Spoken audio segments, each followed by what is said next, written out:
Support, celebrate, and uplift Black businesses.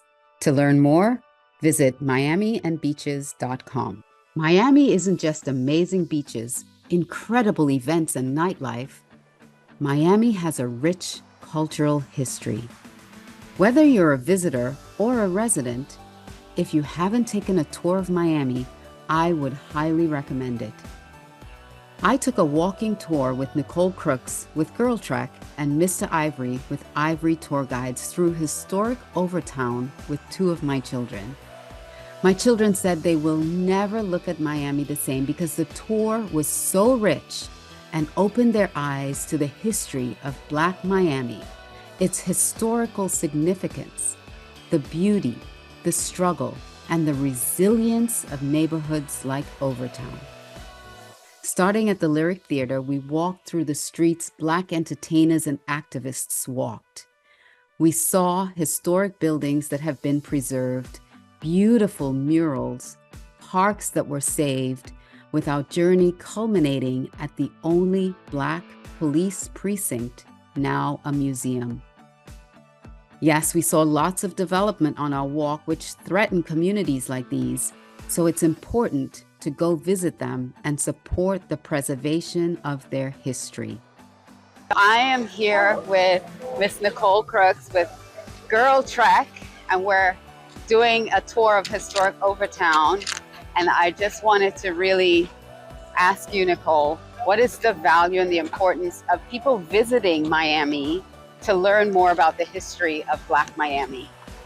Well, I think that first of all, the history of Miami is significant, and then the Black history in particular of Miami is significant. We know that today we're walking on the eve of the 126th anniversary of the incorporation of Miami, which really happened as a result of the Black men of Miami that came and were building up the community.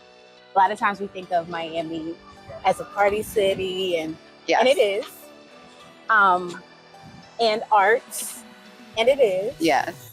and culture.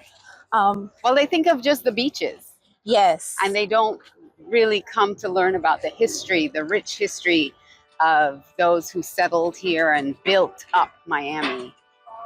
absolutely. And we have to remember them. We have to remember their names.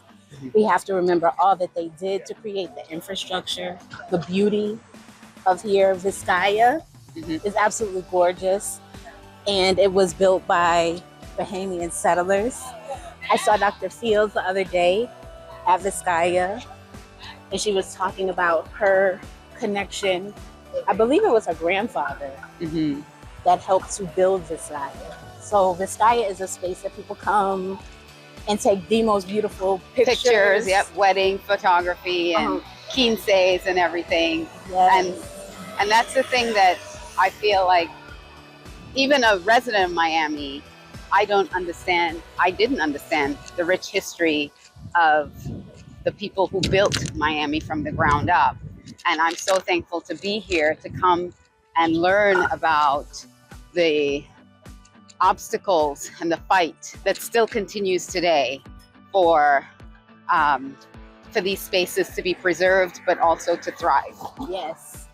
So what we're passing right now actually is what we now know as Gibson Park, the football field. And we heard some information about Father Gibson, Canon Gibson. And in this space, this was where Good Bread Alley was. And when the highway came through, and we'll learn more when we're up there, but when the highway came through, it literally displaced 40,000 people. And a lot of them were located right here, right? So we think of the displacement from Good Bread Alley. And then we also see the hope that also exists because our children do still come here and play. So there's a lot of pain, a lot of pain, and there's so much beauty and hope as well. Thank you, Nicole. Thank you. Well, that's it. We just wanted to share a little bit more about the history. So if you're visiting Miami, you should take a tour of the Historic Overtown here in Miami.